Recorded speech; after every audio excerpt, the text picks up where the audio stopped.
دو منظر ہوں گے قیامت کے دن.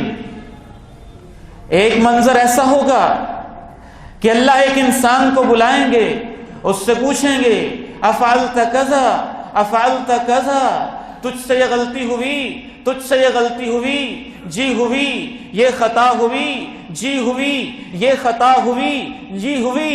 اللہ کے پیارے نبی فرماتے ہیں حتی اذا قررہ بذنوبہ وظن فی نفسہ انہ قد ہلک, یہاں تک کہ اس کے گناہوں کی لمبی فہرست جب اس کے سامنے آئی اور اس نے دل میں سوچا کہ میں تو آج ڈوب گیا, میں تو تباہ ہو گیا, اللہ نے اپنی رحمت کا پردہ اس کے اوپر ڈالا اور اس کو اپنے پاس کر کے کہا میں نے دنیا میں تیرے گناہوں پہ پردے ڈالے تھے, میں آج بھی تمہیں سب غلطیاں معاف کر رہا ہوں.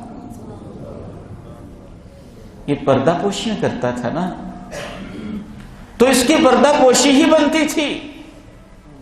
من ستر مسلما سترہ اللہ, جو مسلمان کے گناہ پہ پردے ڈال دیتا ہے اللہ اس کی خطاؤں پہ پردے ڈال دیتا ہے.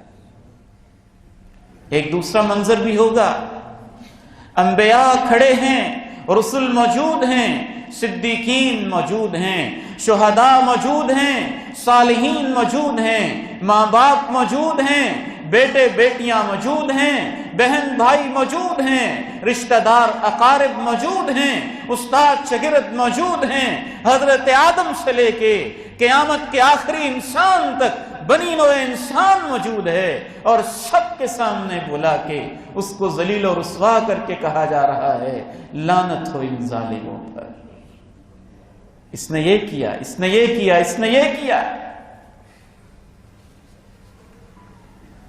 لقد جاءكم رسول من انفسكم عزيز عليه ما عنتم حريص عليكم بالمؤمنين رؤوف رحيم.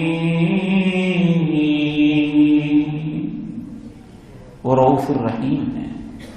یہ تو تب ہے جب غلطی آپ نے آنکھوں سے دیکھ لی, جب آپ نے اس کو گناہ کرتے ہوئے دیکھ لیا.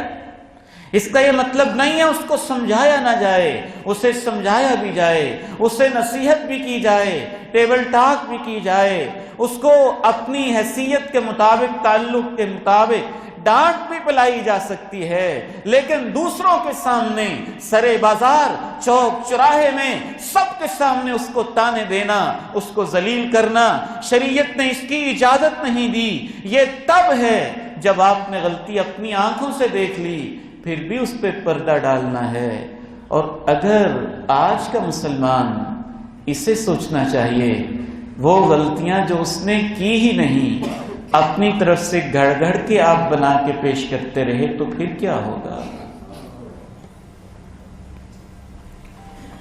وہ لوگ قرآن مجید ارشاد فرماتا ہے جو تہمت لگاتے ہیں المحصنات, پاک دامن, الغافلات, بھولی بالی, المومنات, ایمان والی عورتوں پہ, لعنوا فی الدنیا والآخرہ, دنیا میں بھی ان پہ لعنتیں ہیں اور آخرت میں بھی ان پہ لعنتیں ہیں. قرآن مجید یہاں تک کہتا ہے کہ جو لوگ تہمتیں لگاتے ہیں پھر ان کے پاس 4 گواہ نہیں ہوتے, وہ 4 گواہ ایسے جو موقع پہ کہیں ہم نے اپنی آنکھ سے دیکھا, دوسرا بھی کہے, تیسرا بھی کہے, چوتھا بھی کہے, جس کے پاس 4 گواہ موجود نہیں ہیں اور وہ کسی کی ماں, بہن, بیٹی کے بارے میں کوئی بات کر رہا ہے, اللہ کہتا ہے 4 گواہوں کا نہ ہونا ہی اس بات کی نشانی ہے کہ وہ جھوٹا ہے. آپ کو اجازت ہی نہیں آگے بات کرنے کی. اگر آپ 4 گواہ پورے نہ کر سکے, اللہ کا قرآن کہتا ہے کہ ایسے تہمت لگانے والے لوگوں کو 80 کوڑے لگائے جائیں.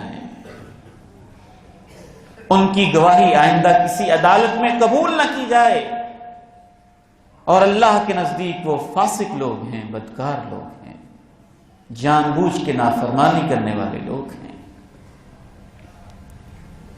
ہم تو اپنی طرف سے اچھالتے ہیں, اور یہاں کے عالم ہے اللہ کے نبی تشریف فرما ہیں، ماعز ابن مالک الاسلمی رضی اللہ تعالیٰ عنہ تشریف لاتے ہیں، کہتے ہیں اللہ کے پیارے نبی صلی اللہ علیہ وسلم مجھ سے گناہ ہو گیا ہے، مجھے پاک کر دیجئے۔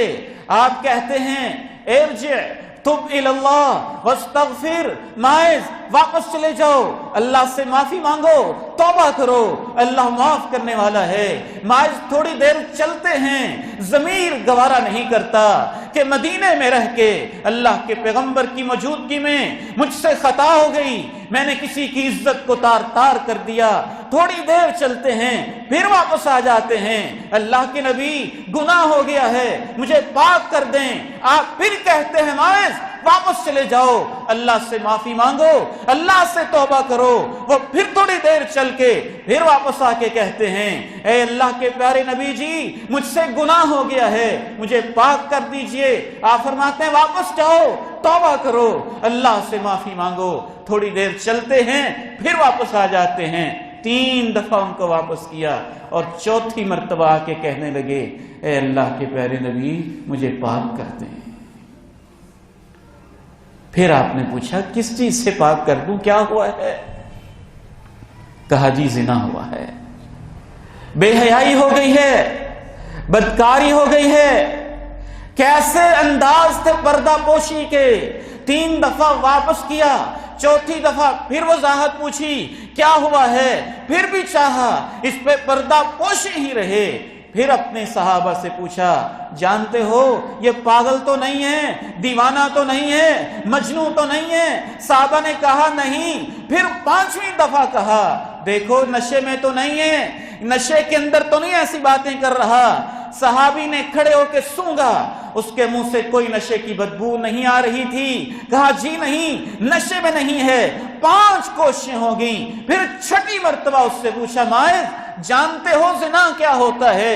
ممکن ہے تم نے ہاتھ لگایا ہو، قریب قربت کی ہو اور پوری طرح سے تم نے برائی نہ کی ہو، لیکن جب اس نے پوری طرح سے اقرار کر لیا، پھر اللہ کے پیارے نبی علیہ السلام نے اس پہ زنا کی حد جاری کی۔